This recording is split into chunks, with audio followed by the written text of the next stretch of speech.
Assalamualaikum warahmatullahi wabarakatuh. Nama saya Syamsul Arifin dari kelompok 3. Di sini saya akan memaparkan sedikit tentang lembaga amil zakat. Yang mana pengertian lembaga amil zakat ini adalah sebuah organisasi pengelolaan zakat yang dibentuk sepenuhnya oleh prakarsa masyarakat dan merupakan badan hukum tersendiri serta dikukuhkan oleh pemerintah. Amil zakat adalah mereka yang melakukan segala kegiatan yang berkaitan dengan urusan zakat, mulai proses penghimpunan, penjagaan, pemeliharaan sampai ke proses pendistribusiannya, serta tugas pencatatan masuk dan keluarnya zakat tersebut. Nah, di sini kita bisa menyimpulkan bahwasanya lembaga amil zakat ini adalah suatu organisasi yang dibentuk oleh masyarakat atau yang dipercayai oleh masyarakat untuk menyalurkan zakat kepada yang berhak menerimanya.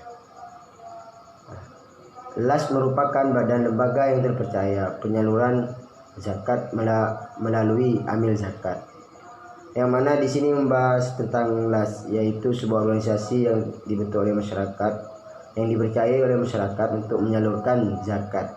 Adalah salah satu cara yang efisien dan efektif. Karena LAS lebih mengetahui di mana saja daerah-daerah kemiskinan yang lebih membutuhkan, siapa saja yang harus diprioritaskan dalam memperoleh bantuan dana zakat, infak, dan sedekah. Suatu LAS harus dapat dikelola dengan amanah dan jujur, transparan dan profesional. Kenapa masyarakat mempercayai kepada lembaga amil zakat untuk menyalurkan? Karena lembaga tersebut lebih mengetahui daripada masyarakat sendiri yang langsung terjun untuk menyalurkan zakatnya. Lembaga ini telah melakukan observasi ataupun terjun langsung ke daerah-daerah tertentu yang mungkin saja kekurangan bantuan dan lebih pantas untuk menerima zakat tersebut. Lembaga amil zakat ini memiliki berbagai tiga tingkatan, yaitu nasional, dibuat oleh materi agama. Terus tingkatan kedua yaitu daerah provinsi, yang dilakukan oleh gubernur atas usul kepada kepala kantor wilayah. Dan yang ketiga yaitu departemen agama provinsi. Terus selanjutnya daerah kabupaten atau kota, dilakukan oleh bupati atau wali kota atas usul kepala kantor wilayah departemen agama provinsi. Kecamatan dikukuhkan oleh camat atau wali kota atas kepala kantor departemen agama kabupaten kota. Untuk dapat dikukuhkan oleh pemerintah, sebuah lembaga amil zakat harus memiliki dan melampirkan persyaratan-persyaratan tertentu.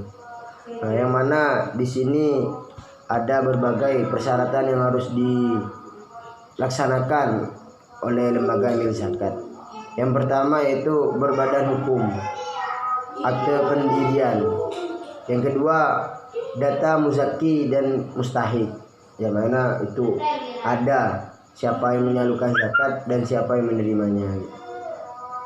Yang ketiga, daftar susunan pengurus. Nah, tentunya di sebuah organisasi ataupun lembaga itu pasti ada kepengurusannya. Di sini terdapat struktur yang jelas tentang kepengurusan dari lembaga tersebut. Yang selanjutnya rencana program kerja jangka pendek, jangka menengah, jangka panjang.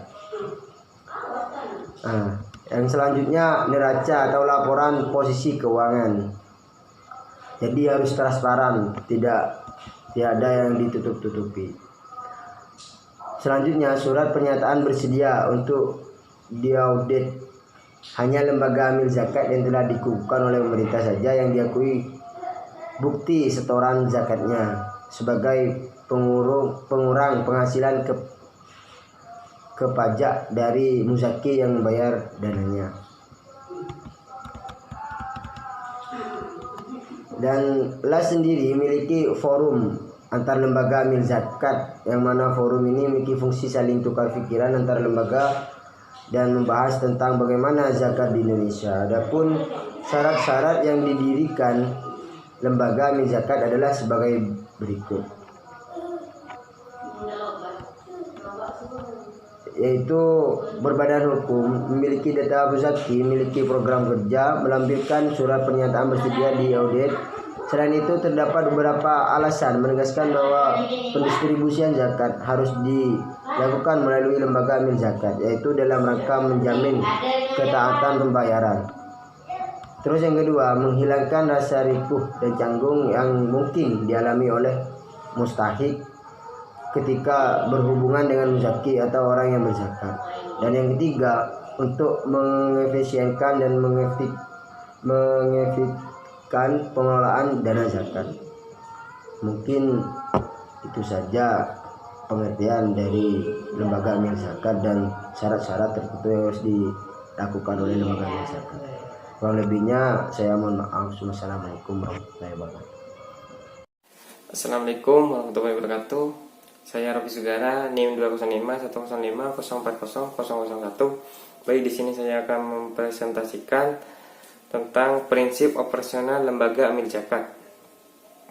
Adapun prinsip-prinsip operasional lembaga amil zakat yaitu prinsip keterbukaan, yang artinya dalam pengelolaan zakat hendaknya dilakukan secara terbuka dan diketahui oleh masyarakat umum.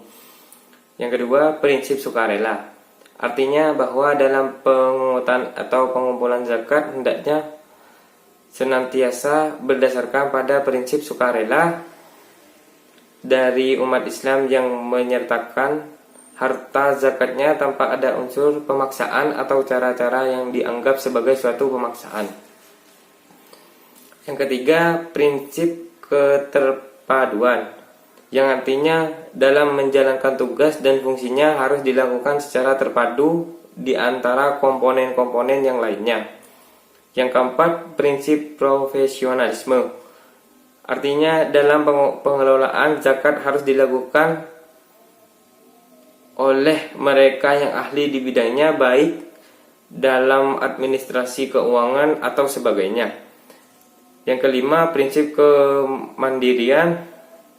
Prinsip ini sebenarnya merupakan kelanjutan dari profesionalisme yang diharapkan lembaga-lembaga pengelolaan zakat dapat mandiri dan mampu melaksanakan tugas dan fungsinya tanpa perlu menunggu bantuan dari pihak lain. Sekian dari saya, terima kasih. Assalamualaikum warahmatullahi wabarakatuh. Saya Badria dengan NIM 2041050400015.